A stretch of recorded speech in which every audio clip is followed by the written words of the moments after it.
evening and welcome to Football Friday here at Bay TV. Our weekly look back at football, locally, nationally and internationally. Again, I'm joined by two men who, as they say, never had any trouble finding the back of the net. Former Liverpool striker David Fairclough and True Blue Graeme Sharp. I've got no hesitation in starting where we left off last week, actually, which is Steven Gerrard. We thought that was over last week, but it's dominated the headlines again all the way through the week.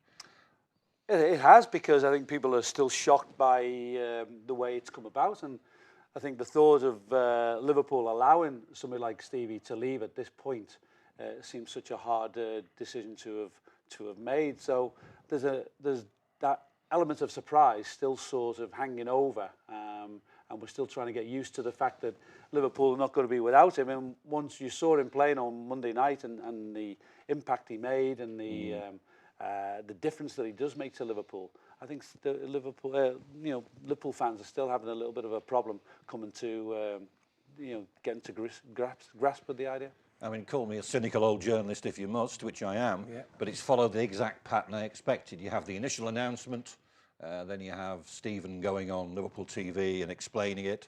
Then you have the manager saying, it's not my fault, I've got nothing to do with this. Then you've got Jamie Carragher in the Daily Mail speaking Stephen's words, in my view. And then you've got Stephen talking to the Liverpool Echo, in which he admitted he would have stayed quite happily had they offered him the deal last summer. For me, the manager makes a decision on the players, who he wants in the club, who he doesn't.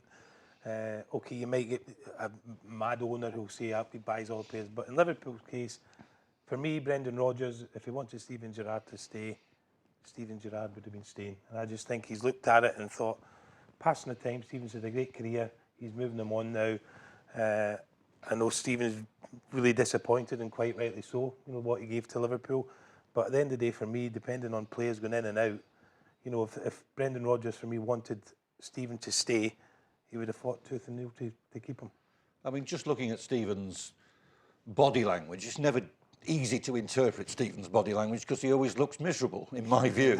But just the last week or so, excuse me, just the last week or so, you can almost see in his eyes that he's not happy with the decision. I'm sure he'll have a good time in LA, but there just seems more than regret.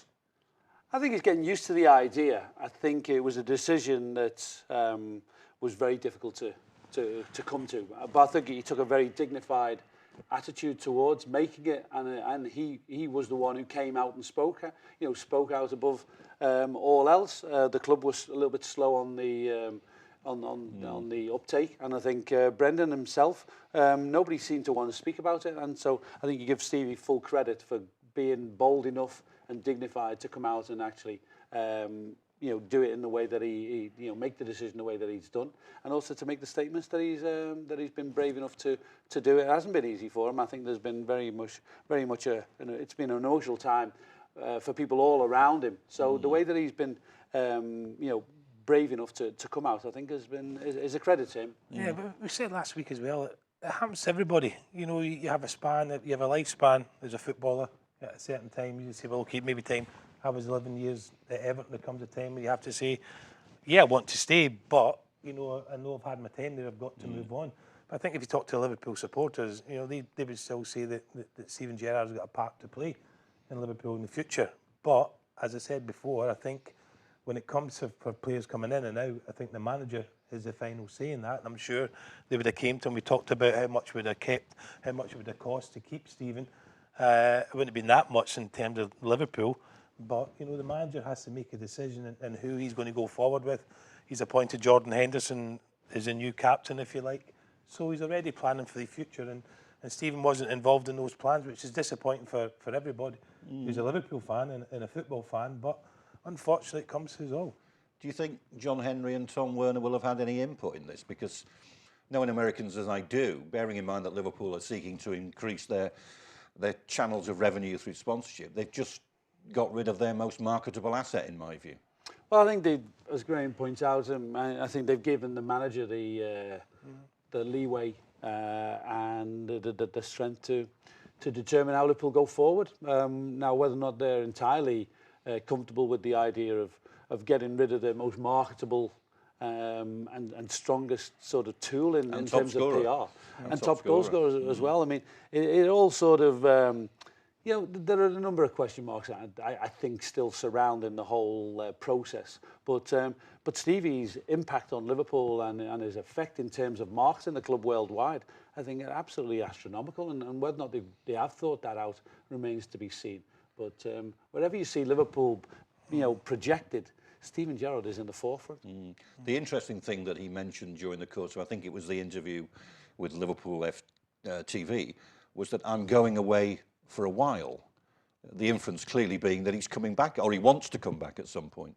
Yeah, I think as he has pointed out, I mean, he can't sort of feel there's happy sort of away from Liverpool. He is very much a Liverpool person, and I think people have put this or made this point about Steven in years gone by. I mean, would he be the same person outside of Liverpool? He is such a sort of a homegrown, you know, Liverpool lad.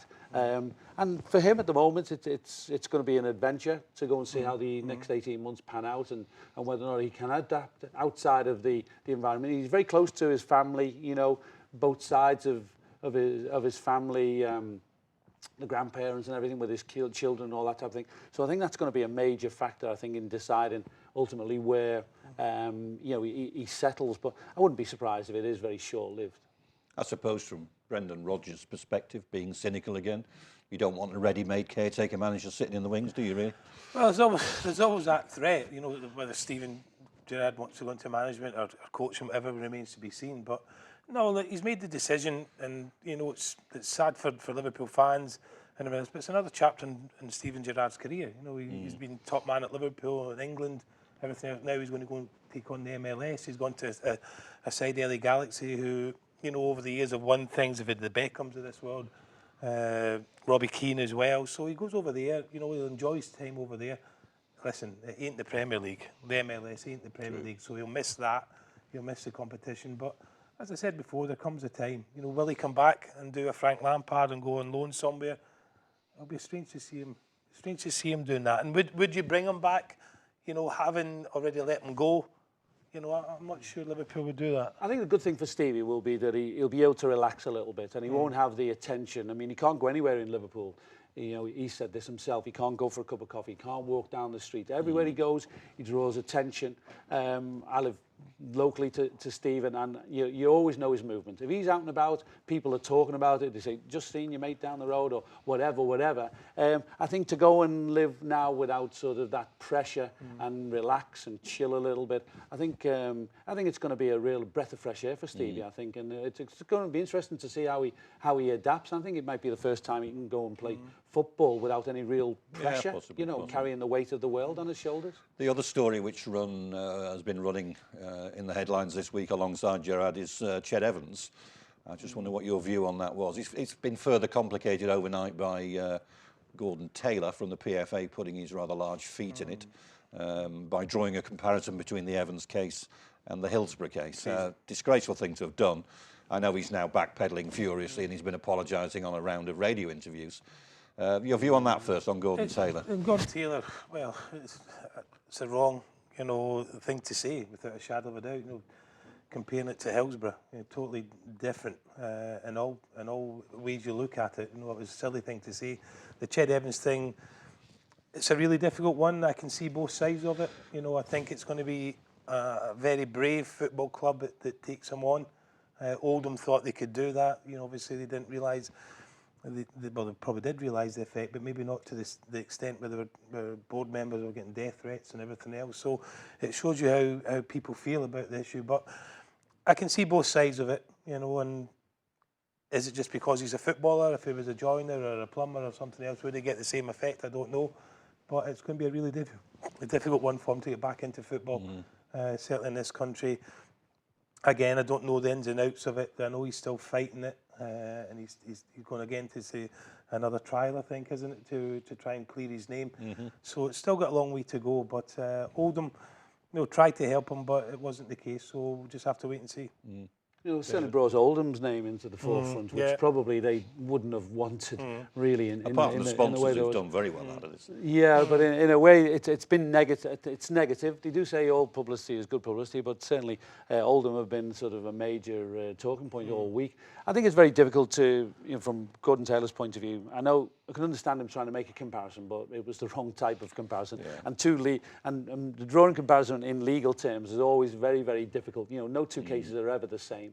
So it's a very difficult one for the union, who feel they have a responsibility to be obviously backing a footballer, but where sex crimes are concerned these days, and it's a very, very emotive topic in Britain at the moment, and there's been so many sort of bad news stories about it all. I think footballers union probably not doing themselves any favours, sort of getting entrenched in it. I think from my view, I think Evans has been badly advised, probably by the PFA.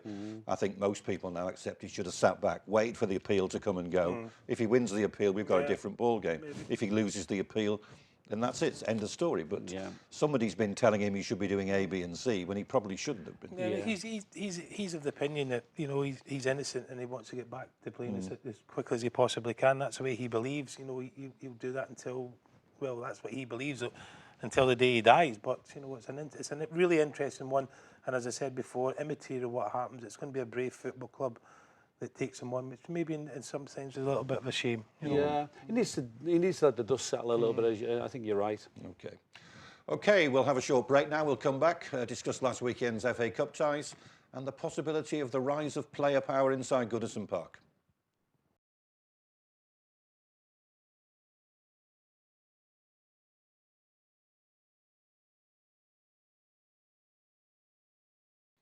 Hi and welcome back. FA Cup weekend, or third round last weekend, and mercifully the City clubs are both still in it. Everton only just though, Graeme. Yeah, just took a late goal from Lukaku to keep us in the competition. It looked as if it's going to be one of those nights again. They played better though, didn't they? They played better. I thought they were better. I thought Lukaku scored a goal, and I thought he was our man of the match. I thought he was strong. He was direct. We got the ball up to him quicker, I thought. So from an attacking point of view, we tested their goalkeeper more, probably mostly through Lukaku. Morales had a couple of opportunities, Naismith had one, but we tested their goalkeeper more than we've done in the last 5 league games. So that was a big positive for us.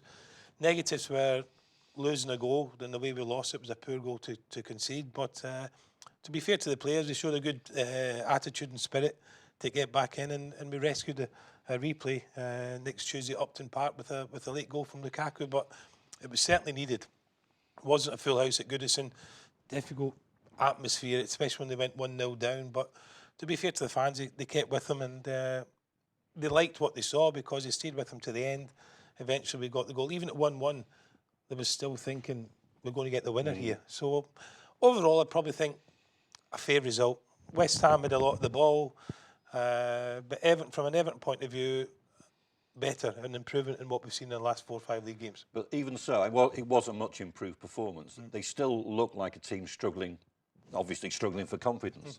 And the people who don't play the game, who are not inside the sport, everybody always talks about you need to be on a roll, you need confidence, you need to be able to sustain it. I mean, is it that key? Definitely. Confidence comes with winning games. We're winning football games. If you're on a winning streak, you can't wait for the next game. You're out there, and you get a little bit of luck here and there. But at the moment, especially young Ross Barkley, I think is struggling for a little bit of confidence. He does some good things, and then he'll give the ball away, and then he gets the moans of the crowd, and you can see the young lad's head kind of going down, and does he really want the next ball? So that affects younger players. But as David will tell you as well, if you're winning, the confidence, you can't wait for the next game. It doesn't matter. Let's say we're going to win this game. We're going to win this game.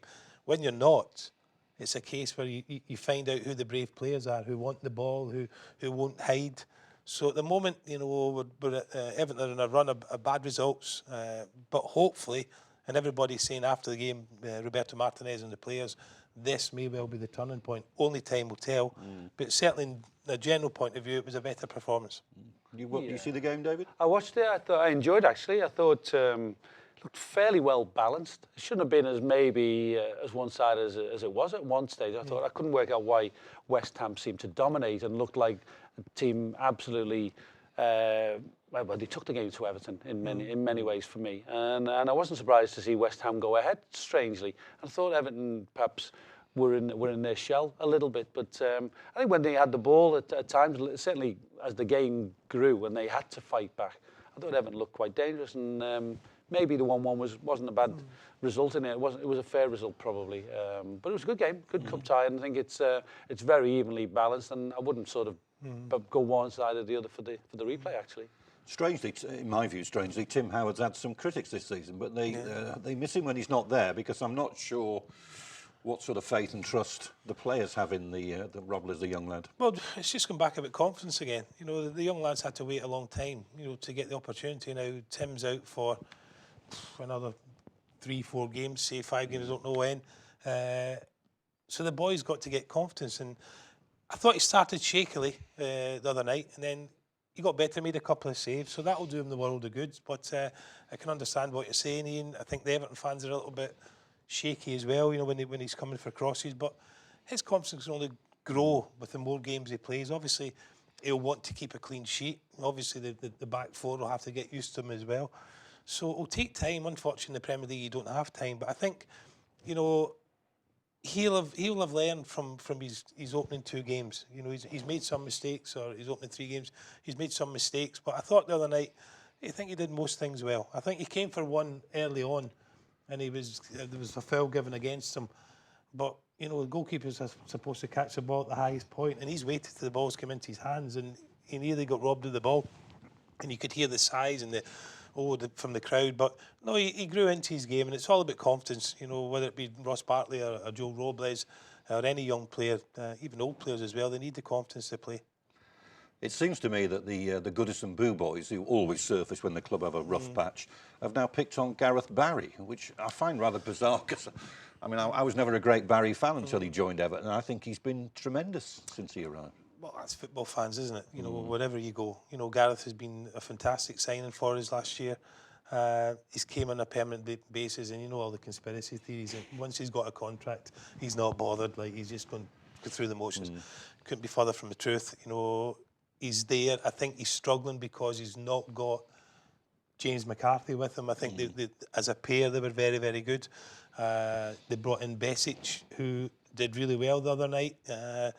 You know, but he's still a young boy, and I think McCarthy's got more experience. I think McCarthy and Barry together, you'll see the best of Gareth. I think at the moment he's struggling, as the whole team are struggling. And I was saying to David just off air before, at times the other night when West Ham were attacking, I was looking at him thinking, I don't know what formation we're playing, because he was getting overrun at times, and you know, people were out of position. So it's a little bit harsh on Gareth Barry.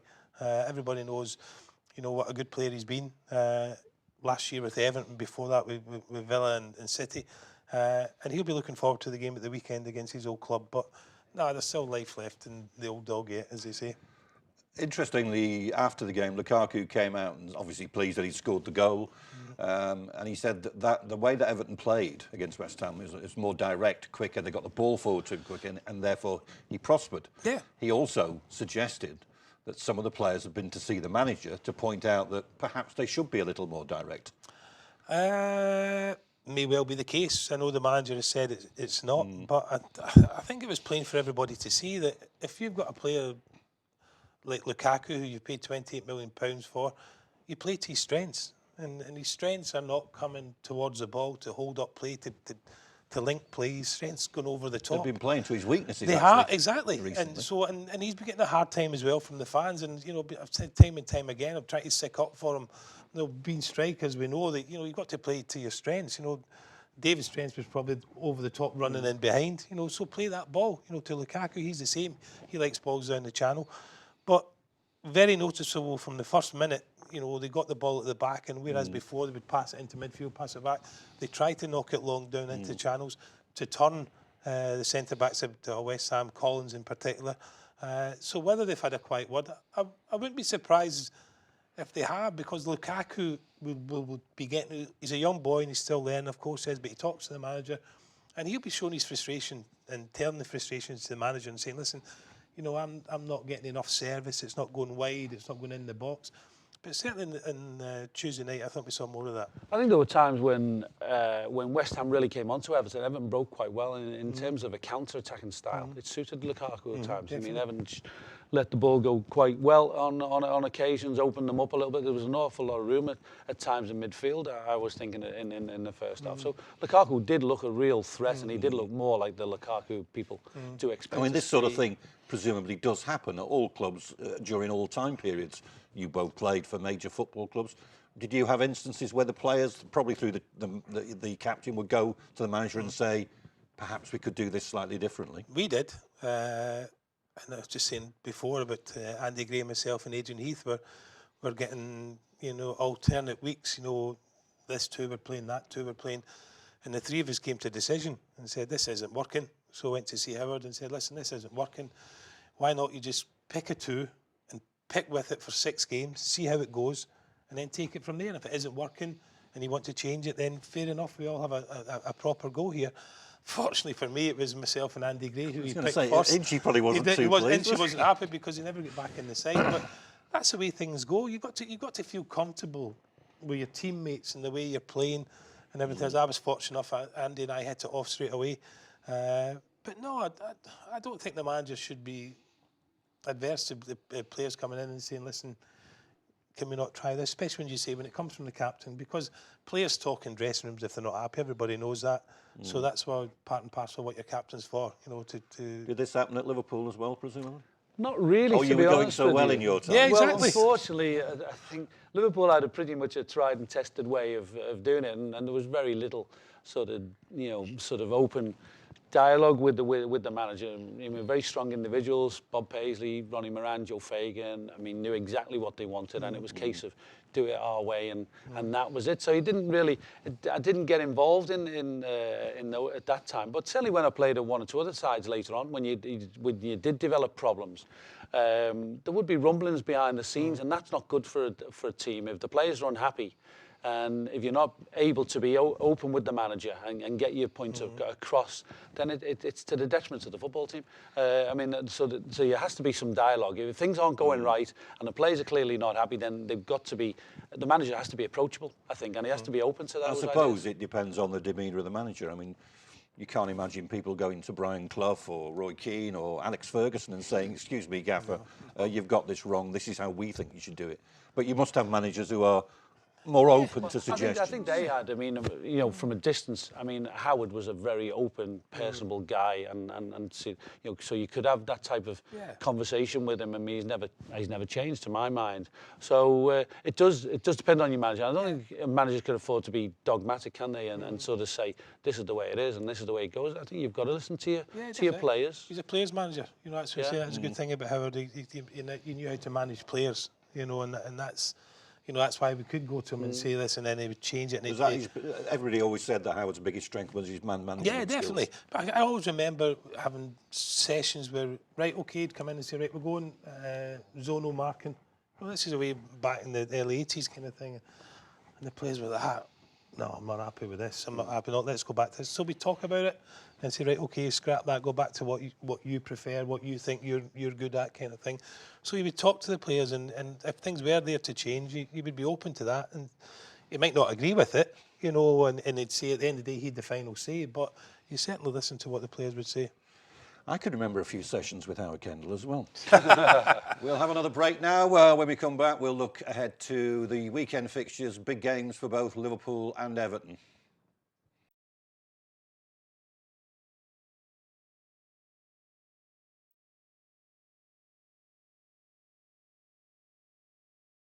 Hi and welcome back. Just a reminder, if you do want to contact us with praise or criticism, you can. Email's the best way, footballfriday@baytvliverpool.com. If you drop us a line, we'll get back to you. OK, big games this weekend for both Liverpool and Everton. Liverpool go to Sunderland, having started their week very well with the win at Wimbledon in the FA Cup.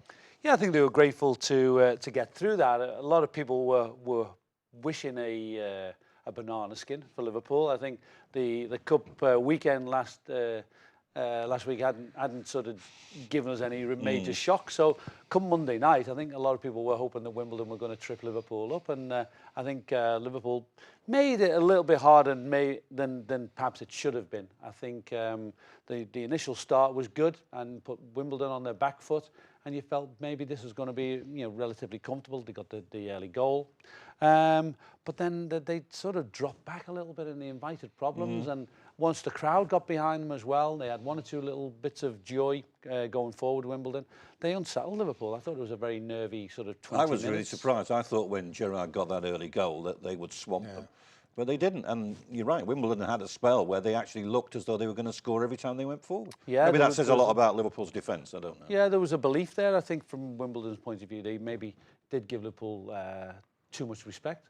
Liverpool did start well, having said that, but no, they clearly found their game, Wimbledon, and they also found one or two areas where Liverpool are a little bit nervous at the moment, and they ultimately, when they got the equaliser, it was no surprise. Again, Fenwer scored the equaliser. If he's 16 stone, I'm 11.5 stone. He's absolutely he's a big lad, isn't he? Enormous, absolutely enormous. But he gets the goal. But Liverpool for me they could have went up and scored at any time. And all credit to Wimbledon. I think Brendan Rodgers said that after the game. But Steven Gerrard, the week was about him. Scored 2 goals, great goals. But as David said, it caused him a few problems. I think they tried to get the ball forward, attacking Fenway as much as they could, couldn't they? But I thought Liverpool were in control. I couldn't see any other result rather than Liverpool winning there. Yeah, I think I think they did cause Liverpool one or two problems. Liverpool always had to, just raise their game a little bit. For one or two, I thought they found it a little bit difficult early on. Certainly Coutinho had a difficult first half. Didn't really make an impression. He came more into the game as well. Markovic became a little bit more sort of accustomed to the physicality of Wimbledon. So new experience maybe for the likes of him. But I think once Liverpool sort of matched up, got to the match their nitty gritty approach. I think it was always in pretty much. You're still very close to Liverpool. Does Steven Gerrard practice these free kicks? Because it seems to me that every time they get a free kick in that range, you assume it's going in, and it goes in the same place every time. It's fantastic art to have, and I think down the years, there have been a number of players who've been able to sort of do it on a regular basis. But the amount of times Stevie now has pulled it out the hat for Liverpool is astonishing. And I think, as you maybe point out, when Liverpool got that free kick, I think everybody more or less expected this. It's almost as if the goalkeeper knows where it's going, but you still can't stop it. Can't stop it. The best thing is not to put a wall up. Yeah. When you think about it, but listen, that's take nothing away from Steven Gerrard. As David says, he's done it time and time again. Fantastic talent. Does he practice? I'm sure he does. I'd imagine he would do. He's a Did Kevin Sheedy practice? He was he did skill. do. Yeah, he did do. Sheedy was he would practice. Don't get me wrong, he wouldn't practice. I think that like they do now. But he would have an end of session, and he would take free kicks and try and bend them round the wall. The thing then was that you couldn't find anybody to stand in the wall. Nowadays they've got those dummies, haven't they? True. And nowadays you had to have players, and the players went, not for us. No, not for us. Sunderland away. Never. They always say every game is difficult in the Premier League. Sunderland are a strange team. They can be very good, or they can be very, very bad. Yeah, I think Sunderland has been pretty much a reasonable place for Liverpool to visit, down with the exception of the beach ball event a few years ago. But if Liverpool approached this game with the right mindset, and I think get off in the right manner, then I think it's a game that is winnable. I think Sunderland are there for the taking. I think if you unsettle them at home, the crowd get on their back. I don't think that sort of is a helping hand for Sunderland sometimes. I think if they're in the game late on, then they can give you problems. But for me, they're not a team who are going to take the game to Liverpool. And I think Liverpool, if they start well enough, I think it's a game that they certainly are capable of winning. Why did they sell Pepe Reina? Well, I mean, there was obviously a thought going on that they had to release some of the more expensive players on the pay sheet, on a salary basis. I mean, Reina was up there with some of the biggest, and the fact that he wasn't first choice, and he and the manager didn't see eye to eye, I think, and clearly the manager took it to the thought that I'm going to get rid of him. And given that he's such a good footballing goalkeeper, it does seem strange because he would be tailor-made for the style that Liverpool are trying to play. But I think it was an economics decision rather than a footballing one. See, Mingele still looks scared to death to me. I don't know whether it's difficult for goalkeepers because, you know, traditionally once the confidence has gone, it's shattered. It's that word again, isn't it? It's confidence. It's that word again, and especially for goalkeepers. You know, when you've had a dodgy time, you know, and then he crosses into the box and you're expected to come and everybody's waiting for a mistake to happen. It's a confidence thing as well. I think you want to see your goalkeeper. If he takes the ball and then he knows exactly what he's going to do with it. He's going to have it in his hand for 2 seconds and then release it. Mignolet gets it in his hand and you know, he looks shaky. He looks, you know, there's an indecision there about what he's going to do. Am I going to roll it to the right? Am I going to roll it to the left? He sort of, he just gives off this air of indecision, and it goes right around the ground. So, I mean, you look at some goalkeepers, and I think Robles did one the other night, and I think he picked it up, and within a couple of, you know, 1 step, 2 step, and he releases it, and off you go on the attack. I think that's what the crowd want to see, and generally that gives off a nice, confident air. What you need with a goalkeeper is a goalkeeper that the rest of the team trust implicitly, don't you? You had Neville Southall, admittedly the best goalkeeper in the world for several years. And I remember Kevin Ratcliffe saying that the famous Everton team of the 80s very rarely gave away penalties because Rats would say, if they get past us, they've got to get past Neville. That's right. As you have confidence in your goalkeeper, you know, and you know, Liverpool have been criticised over the years for their back four and whatever kind of thing, but it's not a back four; it's a back five. You know, and you've got to have confidence in your goalkeeper. So, especially as a centre back, you're going for the ball. You expect your goalkeeper, if he gets a shout, to come over the top and clear everybody out. So, you know, it's a bit of back five, and it's having the relationship with the centre backs, especially, and your goalkeeper. And if they haven't got that, you know, that's when problems. I would imagine that young Robles will have a busy afternoon tomorrow. No, Manchester City at Goodison. Yeah, you'd expect so. You know, they're a fantastic team. But the game we played up there in Etihad, it was 1-0. It was a debatable penalty, if you remember right. So, saying to David before, as players, these are the games you want to play in, and sometimes these are the best games because, especially if you're in a run of games and you're not really winning, and you know the confidence is low. You get Man City coming, everybody's up for it. The crowd are up for it. They can say maybe this is a shock here or a surprise. We've done it before. We've got a decent record against Manchester City. It'll be difficult, especially with the form we're in. But if I'm an Everton player now, this is a game I'm looking forward to. I'm rubbing my hands with this. Bring them on, bring it on. I think we've got to be better, 100% better defensively to keep them out because they've got some wonderful players there.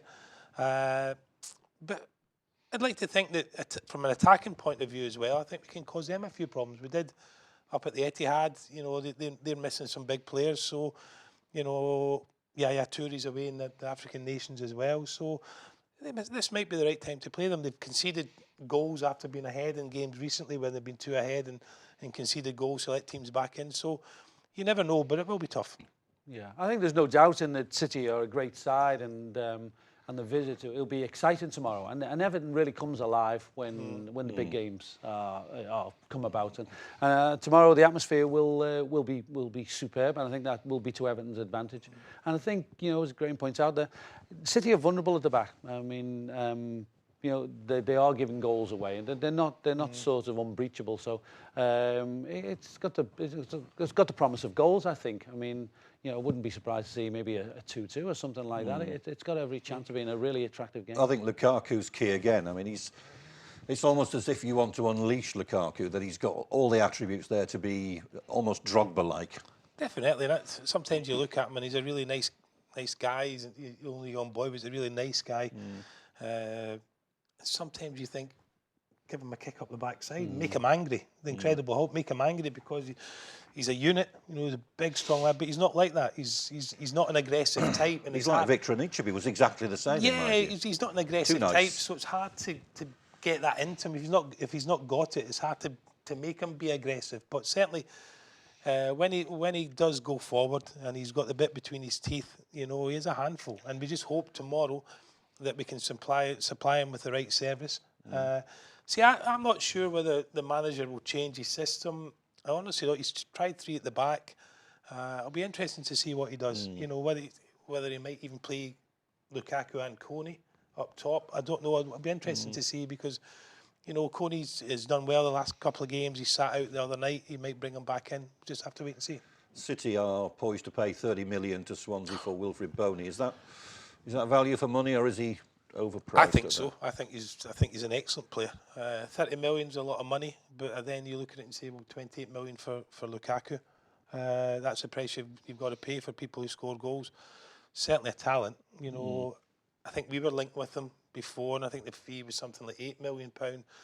And I think he's a top player. He's a top striker, good goal scorer. So he'll be a fantastic addition to City. Well, I don't think he does the...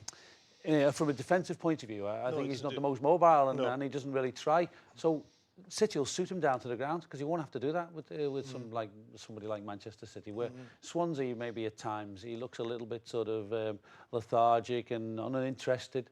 But his ability up front is absolutely, you know, without fault. I mean, the goal against QPR the other week was absolutely fantastic for me.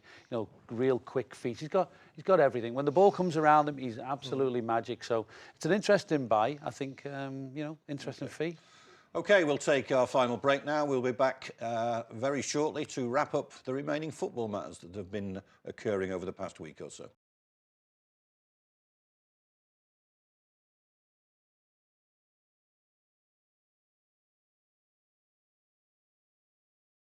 Hi, and welcome back to the final part of Football Friday here on Bay TV, coming to you from the very heart of Liverpool.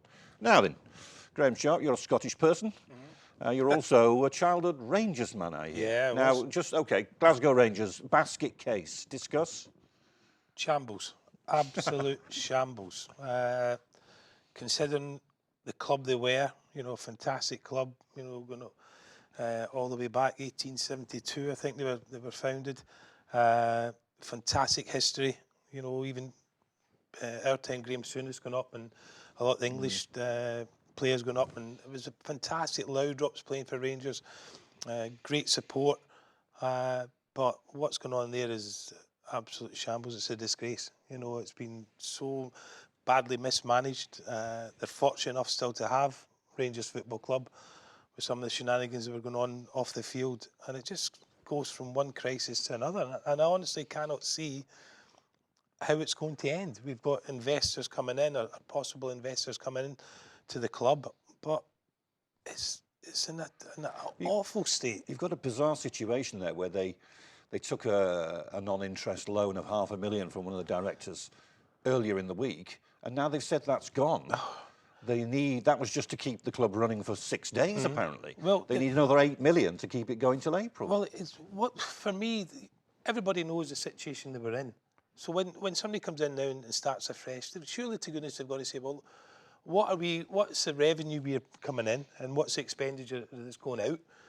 But Rangers are just leaking money, and the thing, and Ali McCoy had done a good job of 3 years he was here, but what you'll find is that Rangers players were still on massive wages, you know, for the division they're in. Yeah. The probably players at Rangers were on more than players in the actual Scottish Premier League were on. So they were still paying big salaries. So I don't know whether that was to get them through the league as quickly as possible, but you can't do that. So it just stumbles from one disaster to the next. And I honestly don't know where it's going to end. Well, they've lost their manager. They've lost half their attendances for home games. The money's drying up. And then you've got the American guy coming in with his consortium saying, we'll offer 20 million for a club of Rangers, and they're seriously considering it. I mean, you couldn't get, I don't know, Cheltenham Town for that, probably. It's an absolute shambles, honestly. And as I said before, I don't know where it's going to go. And the thing is, and whether you're Rangers, Celtic, whoever, Rangers not in the top league of Scottish football damages it immensely. You look at the First Division now, or the Championship, they call it, they've got Rangers, Hearts and Hibs.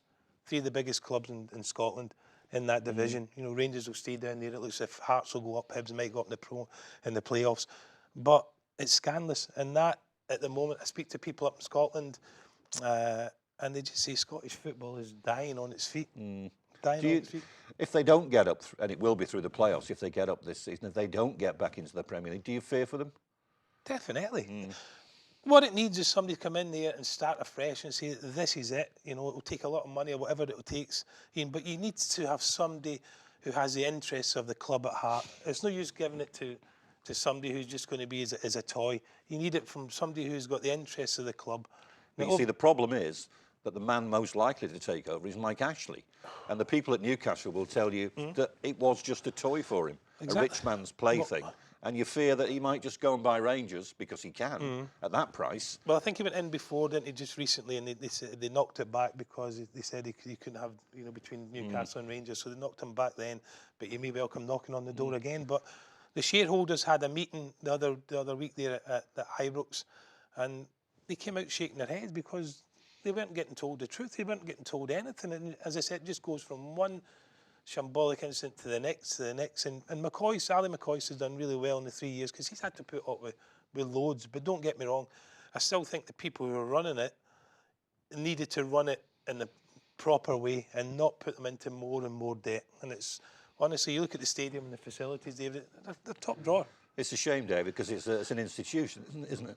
Yeah, even as a young English lad, you know, the rivalry between Celtic and Rangers was obvious, and you had your allegiances, and there was always a massive interest in Scottish football, and the thought that there's no more Rangers competing is bizarre, really. I mean, it has to be down to, you know, it's very poor ownership. Somewhere along the line, the people who, I don't know where it all started, who was guilty of releasing the reins, so to speak, and passing it over, but the owners have been really to blame. I think allowing a club like that with the heritage and the possibilities, the fan base and everything, I mean, it's all sort of decimated. So they've got to come back. Yeah, they've got a game coming up against Celtic in the cup competition, and I think it's a fearful situation because anything can happen there. You know, Celtic are wanting to win 6 and 7. You know, I think the record score 7-1 for Celtic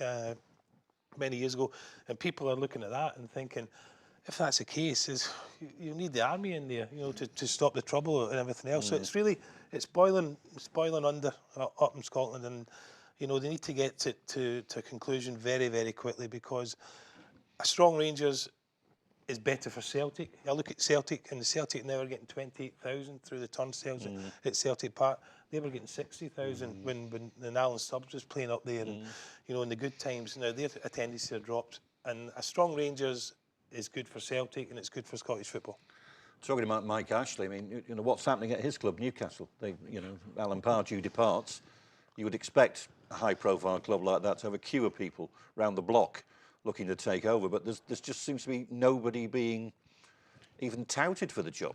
Well, probably they'll have been inundated with candidates, but whether or not they're the right type, and certainly Newcastle have got to be aware of who they actually do put in place. I don't think they can just take any old body. I mean, even though Mike Ashley does make key decisions and he's not scared to make decisions, I think this one, I think he's a bit reluctant to just throw anybody in situ. I think if Newcastle are to go forward, and surely he can't wish, you know, he must demand some certain success from Newcastle. I think he's got to put somebody responsible. He's got to put somebody who's a figurehead of has a reputation. But the problem is that any self-respecting manager won't go into a club where it would appear Mr. Ashley is keen on picking the team. I was up at Newcastle a couple of weeks ago with Everton, and somebody said to me up there, one of the ex-players, and I was thinking about coming back, it's true.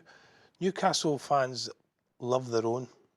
Yes. Love their own. And there was talk up there at the time, the name that was top of the list was Peter Beardsley. Now, whatever you think, and you look through the times, they didn't take to Kenny, they didn't take to Ruud Gullit, they didn't take to Pardew, but they take to their own. They take to their own. Bobby Robson, Joe Harvey, Kevin Keegan. I mean, if Kevin would go back tomorrow, they would love him to go back, but he won't because of the relationship he's had with Ashley. And I mean, I've got ideas why Peter Beardsley perhaps won't get the job, but I can understand. And I know, and I've always thought that exactly. The Newcastle do want to be, you know, it's a very regionalised club, and so I mean, whether or not Carver is strong enough. I mean, I think in some ways I think they'd like to give Carver the job, but I don't think he's the right man, and that's ultimately why he won't get the job long term. But I mean, he's the type of character. Yeah, they'll talk today about De Boer, you know, from Ajax, but his brother was on saying that he won't leave Ajax this year. Maybe when the season finishes, he'll be surprising if he leaves halfway through the season at Ajax. So, and who would actually go in when they hear of all the turmoil in the back with Mike Ashley? Well, as I say, you wouldn't if you're self-respect. I mean, Pardew, Pulis goes in at West Brom and makes them realign everything they're doing. Pardew's done the same at Crystal Palace.